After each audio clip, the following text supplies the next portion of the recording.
Philip Dormer Stanhope, the 4th Earl of Chesterfield, is on his deathbed at Chesterfield House. The gloom is all too palpable, with the ability to make those witness to its horror taste a despicable phantom blood. The rain is pounding harshly upon the poor manor, beating it down in a constant barrage that would make the toughest warriors falter and stew in their own cowardice.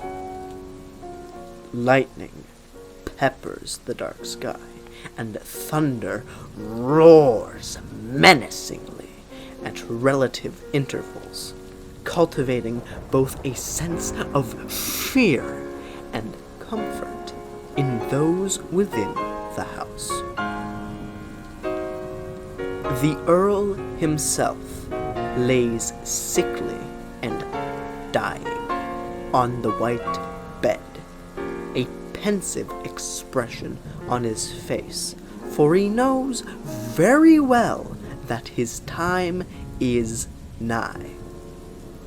He looks not at his shiny bookshelves or at the massive amounts of wealth located within the room alone, but instead he stares motionlessly out into the virulent storm through a window to his left, deep in contemplative thought, as one so often does at the end of their road. Many times his butler comes in to check on him and ask him if he needs anything, but every time the Earl refuses to answer, not speaking or gesturing or anything of the sort, and instead opts to continue his staring each time. With a dead expression, he watches as the heavy droplets barrage the rooftop of his great manor, the well-kept grass below, the poor fools left destitute by the storm's ravenous nature, and the dark outline of the city at large. In the thick of his meditation, old Philip falls prey to a gnawing thought within his mind, and in his last moment of weakness, Philip calls out for his butler. Channeling the power of the Roman god Mercury himself, the butler appears at a finger's snap with a half-relieved, half-terrified expression on his face, and asks his lord what the matter is. The Earl does not respond, but simply gestures for the butler to come nearer. As the butler approaches the bedside, Philip swiftly grabs his arm with all the strength he can muster in a last hurrah and pulls the butler in close. In a hushed tone, that which is reserved for only the most confidential of secrets, Philip whispers a rather quick message to his trusted keeper before gripping his hand and slowly closing his eyes. With each passing second, the butler feels Philip's grip on his hand slowly wane, as what little life was left in old Philip is drained by the grim Reaper. He does not move. He does not react. He only stands with a look of solemn contemplation to the moment, just like old Philip before him, and serves in his duty to the bitter end. After what felt like an eternity of desperate internal pleading and morose thinking, Philip's grip fails, and his arm falls motionless to the side of the bed, with a final clunk against the frame. Philip Dormer Stanhope, the 4th Earl of Chesterfield, is dead. But his spirit, and the manner in which he conducted himself, would live on in perhaps one of the most befitting ways to ever grace this earth: the Chesterfield couch. Or at least, that's how the story goes.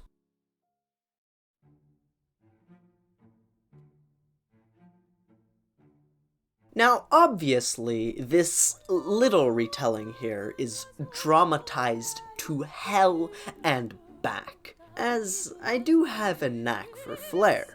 But even the bare-bone rendition of this story, wherein Philip requests his butler to have a prototype for the fabled Chesterfield couch made for Mr. Dayrules, a godson of Philip, on his deathbed, is historically questionable.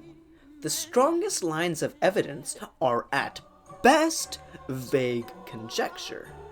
While it certainly is true that good old Philip was a well-known figure within the locality of Westminster, with more than enough capability to start trends and turn heads as an earl, and while it's possible that Philip could have bestowed a chair upon one of his godsons as his dying wish, the truth of the matter is that there's essentially no historical evidence to back up this tall tale, no matter how many times you twist the napkin. It's also true that Philip was a man so staunchly and horrendously rooted in propriety and manners of that day. So much so that he once wrote to his legitimate son, "The smallest inattention or error in manners, the minutest inelegancy of diction, the least awkwardness in your dress and carriage will not escape my observation." And just as a quick side note, the book this is from, Lord Chesterfield, Letters Written to His Natural Son on Manners and Morals, is a pretty cool book, and you should check it out if you feel so inclined. I'll leave a link on my sources page. But given this information on Philip's uptightness, it's theoretically possible that a prototype of what would become the Chesterfield could have been given to Mr. Dayrules, as Chesterfields are seen as a high-class, upright piece of furniture. And this time period was conducive to new couch and chair designs because of increased industrialization, new innovations, and the liberation that the Renaissance brought. Again, though, this is all just theorizing and conjecture with little actual evidence. The folks over at the websites selling Chesterfields would certainly like to have you think that at least some form of this legend is true, leaning into the story to varying degrees, with most casting little doubt upon its foundation with tricky language like "a number of people say." This angle is understandable to a degree. After all, it is easier to get invested in something even as bland as a couch if it has an engaging and easy-to-follow story behind it, which is exactly what these sellers want. So with an ahistorical story, companies trying to sell people on a legend, and with no one having an actual clue as to where the Chesterfield couch truly originated, why the hell am I talking about this? what on God's green earth prompted me to make this video.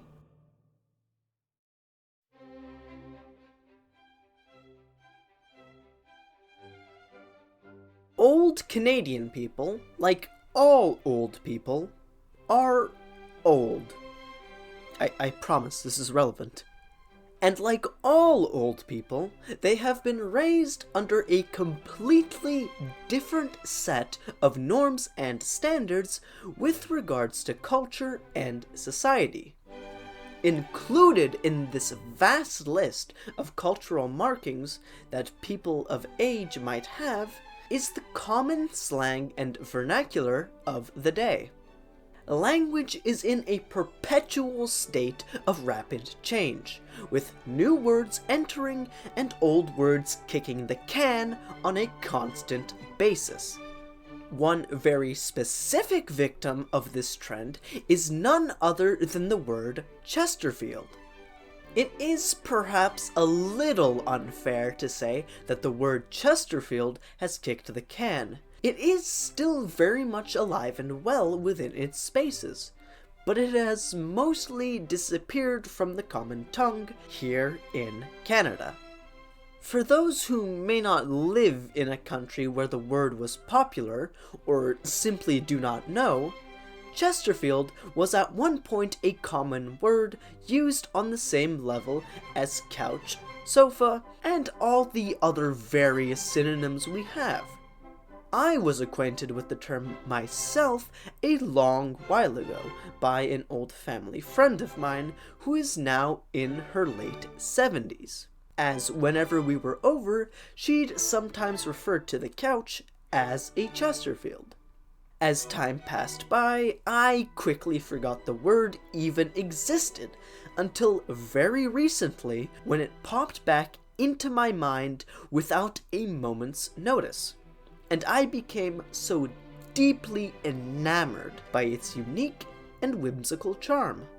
My mind wandered as to where this word might have originated from, and how it became synonymous with couch, which naturally led to my discovery of this 4th Earl of Chesterfield legend, and the incomplete history of the word after some digging around. So is this where the story ends? With an incomplete picture and an unsatiated curiosity? No. I may not have found a concrete answer, but I'm not gonna let that ruin my fun. In the absence of a concrete, definite answer to my question, I have formulated a theory as to the origins of the word and its journey that I believe to be at least somewhat believable. Although I'm most definitely not an expert in this field, so do take what I'm about to say with a grain of salt. And just for the record, I am very aware of the irony of me calling the 4th Earl of Chesterfield story a myth, legend, conjecture, just a theory. Meanwhile, I'm sitting here in my own little corner crafting up my own theory based on loose historical evidence. But screw you, I'm the one having fun here. This is my video, so yeah. Okay, onto the theory.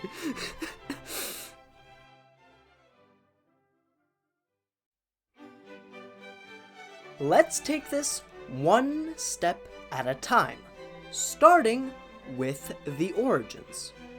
While it very well may be the case that the legend of the 4th Earl of Chesterfield is actually less fiction than fact, I have a different, arguably more likely idea as to what may have happened.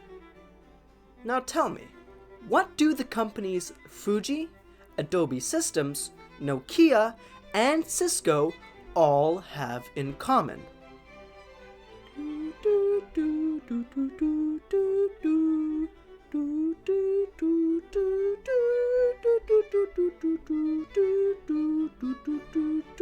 Okay, time's up.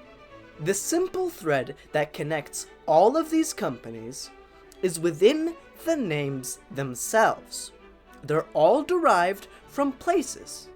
Fuji is named after a Japanese mountain, Adobe was named after a creek, Nokia was named after a town in Finland, and Cisco is just the ending to San Francisco.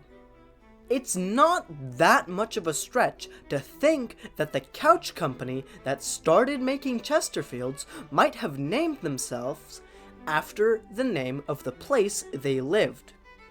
Another plausible theory is that, like a lot of other companies, Chesterfield could have simply been named after the craftsperson who made the prototype Chesterfields, and could have absolutely nothing to do with the locality of Chesterfield.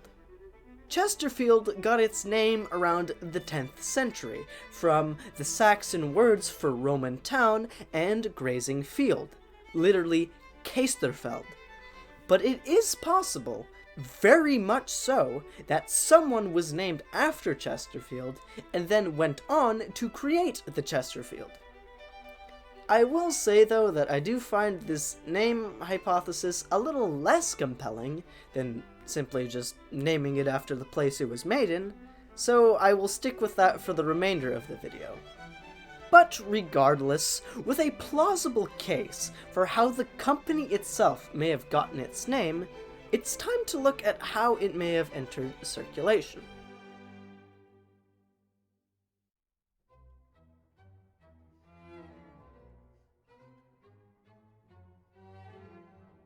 Escalators. They're pretty cool, right? Sometimes we're just a little lazy, and so having the opportunity to have the stairs do all the work for you is a welcome luxury in the modern world. However, something interesting you may not have known about escalators is that the term escalator actually used to be a trademarked name for the things we now call escalators. In 1950, the parent company, Seeberger, lost the right to the trademark of escalator in the landmark case Houghton Elevator Co. versus Seeberger as, and I quote, "The term escalator is recognized by the general public as the name for a moving stairway and not the source thereof. And Otis had used the term as a generic descriptive term in a number of patents which had been issued to them, and in their advertising material." The case itself is highly interesting, and will most certainly be the subject of another video. But it also highlights a specific trend within the modern landscape of language: the tendency for brand names to become synonymous with the products they produce. Think about it for a second. Just how many things in your everyday life you unconsciously refer to as the brand's name? A popular and well-known example is Kleenex, but the range extends far beyond that. Hoover, Velcro, Chapstick, Google, Taser, Thermos, Frisbee, Popsicle, Kerosene, Yo-Yo, Aspirin, Onesie, Jacuzzi, Rollerblade, Scotch Tape, and a large slew of other generic words we use today are either trademarked, were trademarked, or are the name of the company that produced them. This process of trademarks or company names becoming commonly used as a word itself is called genericization. And if you couldn't tell, it happens a lot. This is the crux of my theory with regards to the Chesterfield. As the popularity of the Chesterfield rose more and more moving into the 20th century, with the likes of Sigmund Freud helping to push and elevate it into the zeitgeist, genericization worked its magic, and it eventually became a term synonymous with couch. However, There is a slight issue that I alluded to earlier. There are multiple different companies and websites that sell what would be considered a Chesterfield. And so, the Chesterfield is really just a style of couch more than anything else.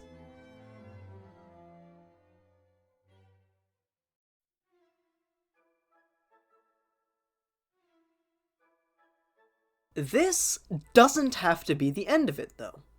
Now, I'm no lawyer, but from my extremely basic understanding of the situation, the UK received its first semblance of copyright law in 1556, with the Charter of the Worshipful Company of Stationers and Newspaper Makers. This only applied to books and published works, though, and copyright legislation would continue to only cover the written word until an expansion was made to the Statute of Anne in 1734 to cover engravings. The Statute of Anne was repealed in 1842 with the passing of the Copyright Act of 1842. But even by then, there were no provisions or extensions that were made to the Statute of Anne to cover anything even close to furniture designs. Seeing as the word Chesterfield entered common circulation around the 1900s, it's a fairly safe assumption to make that the original proprietor of the Chesterfield design had their design appropriated in the absence of any copyright protections. There could have been a specific company that the word Chesterfield was genericized from, or this could be a case of something that I will call double genericization, where the Chesterfield name first became synonymous with the style, and then later on became synonymous with couches in general. Is it speculatory? Definitely. 100%. But I think that it makes the most sense. And there we have it, my hypothesis on the matter. A grand adventure from an unknown furniture producer to the proliferation of their design, and the genericization that occurred alongside it. Could I be wrong? Absolutely. I could very well be wrong. Perhaps the legend of the 4th Earl of Chesterfield isn't as legendary as it seems to be, and I'm the one who's making stuff up.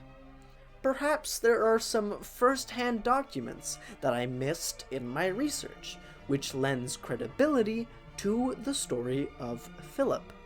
I legitimately have no clue. What I do know, though, is that I tried my best with the information I had access to. I do hope that one day a conclusive answer can be reached for this very niche and offshoot historical tidbit. But until that day arrives, or doesn't, I will stand by my theory about the curious case of the Chesterfield.